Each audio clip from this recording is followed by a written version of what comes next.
Hello guys, അപ്പോൾ ഇത് പാലക്കാട് യാത്രേൻ്റെ രണ്ടാം ഭാഗമാണ് കേട്ടോ. രാവിലെ ഒരു 7 മണിക്കായി ഞങ്ങൾ എണീറ്റപ്പം.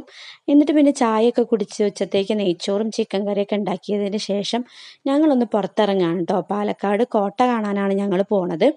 അപ്പോൾ ഇതാ എല്ലാവരും റെഡി ആയിട്ട് ഇറങ്ങാണ് കേട്ടോ. പിന്നെ ഞങ്ങൾ അവിടെ നിന്ന് ഒരു ഓട്ടോ പിടിച്ച് നേരെ കോട്ടയിലേക്ക് പോയി കേട്ടോ. ഞങ്ങൾ നിന്നിടത്തുനിന്ന് ഒരു 10 മിനിറ്റ് ഉള്ളൂ കേട്ടോ കോട്ടയിലേക്ക്. അങ്ങനെ ഞങ്ങൾ അവിടെ എത്തി.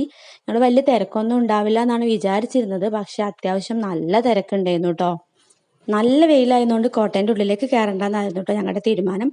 അതുകൊണ്ട് പിന്നെ ഞങ്ങൾ ടിക്കറ്റ് ഒന്നും എടുത്തില്ല. അവിടെ നമുക്ക് ആഞ്ജനേയ സ്വാമീൻ്റെ ക്ഷേത്രമുണ്ട്.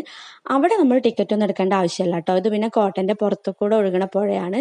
ഇതിൽ നിറച്ച് ആമകളായിരുന്നു കേട്ടോ. ഒരുപാട് ആമയും മീനുകളൊക്കെ ഉണ്ടായിരുന്നു. അപ്പോൾ ഞങ്ങൾ അതൊക്കെ കുറച്ച് നേരം നോക്കിയിരുന്നു. അങ്ങനെ മെല്ലെ നടന്ന് നമ്മൾ അമ്പലത്തിൻ്റെ അവിടെ എത്തിയിട്ടുണ്ട്. അവിടെ അപ്പോൾ പൂജ നടക്കുന്ന സമയമായിരുന്നു കേട്ടോ. ഞങ്ങൾ അതൊക്കെ നോക്കി നിന്നു. പിന്നെ കുറച്ച് ഫോട്ടോ ഒക്കെ എടുത്തു കേട്ടോ. അമ്പലത്തിലത്തെ പ്രസാദം വടയായിരുന്നു. അപ്പോൾ ഞങ്ങളത് കിട്ടുമെന്ന് വിചാരിച്ച് കുറച്ച് നേരം അവിടെ വെയിറ്റ് ചെയ്തെങ്കിലും കിട്ടിയില്ല കേട്ടോ ഗൈസ്.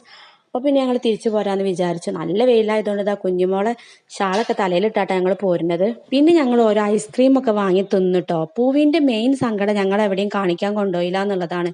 പക്ഷെ ഞങ്ങളെ സന്തോഷം ഞങ്ങൾ എല്ലാവരും കൂടുക എന്നുള്ളത് മാത്രമായിരുന്നു കേട്ടോ. പിന്നെ ഞങ്ങൾ നേരെ ഒരു ഓട്ടോ വിളിച്ച് പോയത് സുഡിയോക്കായിരുന്നു കേട്ടോ. കുഞ്ഞുമോക്ക് 1-2 ഡ്രസ്സ് എടുക്കണമെന്ന് പറഞ്ഞു. അങ്ങനെ ഞങ്ങൾ സുഡിയോയിൽ കയറി കുഞ്ഞുമോൾ 1-2 ടോപ്പും പൂവി കുട്ടികൾക്കുള്ള ടീഷർട്ടൊക്കെ എടുത്തിട്ടോ. പോരാത്തതിന് കുഞ്ഞുമോള് ഇക്കും മോൾട്ടിക്കും ഓരോ ടോപ്പ് എടുത്തു കേട്ടോ. ഞാനൊരു ടീഷർട്ടാണ് എടുത്തത്. മോളുടെ ഒരു ചുരിദാറിൻ്റെ ടോപ്പ് എന്നിട്ട് എടുത്തിട്ടുണ്ടായിരുന്നത്. പിന്നെ എന്തായാലും അതിൻ്റെ ഉള്ളിൽ കയറിയതല്ലേ എന്ന് വിചാരിച്ച് ഞാനും മോൾട്ടിയൊക്കെ ഓരോ ഡ്രസ്സൊക്കെ എടുത്തോണ്ട് പോയി ട്രയലൊക്കെ നോക്കിട്ടോ.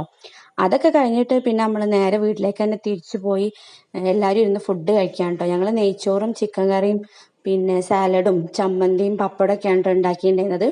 അപ്പം എല്ലാവരും വട്ടം കൂടി ഇരുന്ന് സന്തോഷത്തോടു കൂടി അതൊക്കെ പൂവിൻ്റെ അടുത്ത് പോകണം നിൽക്കണം എന്നൊക്കെ വിചാരിച്ചിട്ടുണ്ടെങ്കിലും ഇപ്പോഴാണ് കേട്ടോ അത് കഴിഞ്ഞത്. ഞങ്ങൾ ഒട്ടും പ്രതീക്ഷിച്ചിരുന്നില്ല. വളരെ പെട്ടെന്നുണ്ടായ ഒരു പ്ലാൻ ആയിരുന്നു കേട്ടോ. ഈ ഒരു അവസരം കിട്ടിയപ്പോൾ ഞങ്ങൾക്ക് ഒരുപാട് സന്തോഷമായി. അങ്ങനെ ഭക്ഷണമൊക്കെ കഴിച്ച് കഴിഞ്ഞ് ഞങ്ങൾ അവിടെ നിന്ന് ഇറങ്ങാണ് കേട്ടോ. ഒക്കെ ഭയങ്കര സങ്കടമൊക്കെ വരുന്നുണ്ട്.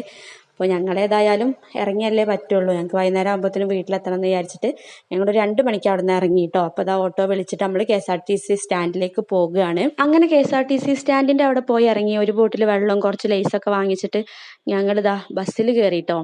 കുഞ്ഞുമോള് രാമനാട്ടേക്കും ഞാനും മോൾട്ടിയും മലപ്പുറത്തേക്കാണ് കേട്ടോ ടിക്കറ്റ് എടുത്തിട്ടുണ്ടായിരുന്നത്. ഒറ്റ രാത്രി കൊണ്ട് അടുത്ത 10 ട്രിപ്പെങ്കിലും ഞങ്ങൾ പ്ലാൻ ചെയ്തിട്ടുണ്ടാവും കേട്ടോ. നടക്കുമല്ലേ എന്നൊന്നും അറിയില്ല.